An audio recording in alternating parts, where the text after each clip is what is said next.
வணக்கம். Tamil Nadu LPG cylinder delivery employees மாநில தலைவர் கணேஷ் பேசுகிறேன். லேபர் டிபார்ட்மெண்ட்டுக்கும் நீதித்துறைக்கும் ஒரு வேண்டுகோள் வைக்கிறேன். ஐயா, சிலிண்டர் டெலிவரி செய்யும் தொழிலாளர்கள் முதலாளிக்கும் தொழிலாளிக்கும் சில சலசலப்பு பிரச்சனைகள் வந்ததும் தொழிலாளிகள் பணி தர மறுக்கிறார்கள். அந்த தொழிலாளர்கள் உடனடியாக லேபர் டிபார்ட்மெண்ட் போனால் 2A ஃபைல் பண்ணி கேஸ் நடத்துறாங்க. அந்த கேஸில் சமரசம் உண்டாகல அப்படின்னா நீதிமன்றத்துக்கு போகிறாங்க. தொழிலாளர்கள் துறைகளில் வந்து நீதிமன்றத்தில் குவிந்து கிடக்கும் கேஸுகள் அதிகபட்சமான கேஸுகள். அதே மாதிரி தொழிலாளர் துறைக்கு ஒரு விஷயத்தை நான் சுட்டிக்காட்ட விரும்பப்படுகிறேன்.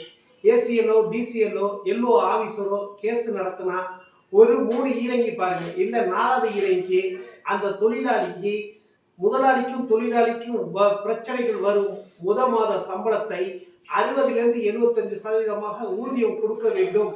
கேஸ் முடிகிற வரையும் நீங்க சொன்னீங்கன்னா கண்டிப்பாக நிர்வாகமும் தொழிலாளர்களுக்கும் ஒரு சுமூகமான பிரச்சனை கண்டிப்பாக அமையும். அதே மாதிரி நீதித்துறைக்கு ஒரு வேண்டுகோள். நீதியரசருக்கு நான் பணிவோட கேட்கிறேன். நீதிமன்றத்தில் தேங்கி கிடக்கும் தொழிலாளர்கள் கேஸை மிகவும் கவனத்துடன் அந்த தொழிலாளியோட வாழ்க்கைக்கு விளக்கேற்றி வைங்க. என்ன காரணம் கேட்டா, தொழிலாளி எந்த இடத்துக்கு வேலைக்கு போக முடியாது. முதலாளி ஸ்தானம் லாபம் அடைந்து கொண்டே இருக்கும். தொழிலாளி வாழ்வு பின்னோக்கியே போய்கொண்டிருக்கிறது. அவன் குடும்பத்தை தள்ள முடியாத நிலைக்கு போய்விடுகிறார்கள். காலங்காலமாக ஈரங்கின்னு மாற்றி போய்கிட்டே இருக்கு. அதை நோக்கி நான் கேட்கிற கேள்வி ஒன்னே ஒன்று ஐயாயிடம் நீதியரசரிடம் நான் வைக்கிறேன். இந்திய நீதித்துறைக்கு நான் ஒரு கேள்வி கேட்கறது என்ன அப்படின்னா, கண்டிப்பாக இந்த தொழிலாளி பிரச்சனை வரையில ஒரு 3 மாதம் ஈரங்கி கொடுங்க. 3 ஈரங்கி கொடுங்க. 4வது ஈரங்கில இருந்து அந்த தொழிலாளிக்கு ஒரு 60லிருந்து 75% ஊதியம் வழங்க வேண்டும் அப்படின்னு நீங்க ஒரு உத்தரவிட்டீங்கன்னா கண்டிப்பாக நிர்வாகமும் தொழிலாளியும் உங்களிடம் வந்து சமரசமா ஆவாங்க.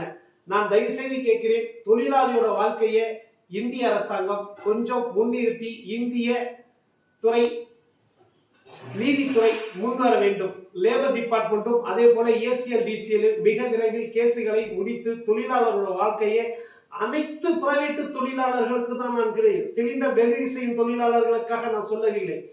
தொழிலாளி அப்படி என்றால் முக்கியமாக அனைத்து துறையிலும் பணி செய்யும் பிரைவேட் தொழிலாளர்களுக்கு தான் இந்த வேண்டுகோளை நீதிமன்றத்துக்கும் லேபர் துறைக்கும் நான் இதை பணிவோட கேட்டுக்கொள்கிறேன். ஐயா, மிக விரைவில் இதை பற்றி ஆலோசனை செய்வதற்காக இந்த வீடியோ மூலமாக யூடியூப், ஃபேஸ்புக், வாட்ஸ்அப் மூலமாக இந்த தகவலை பரிமாறுகிறேன்.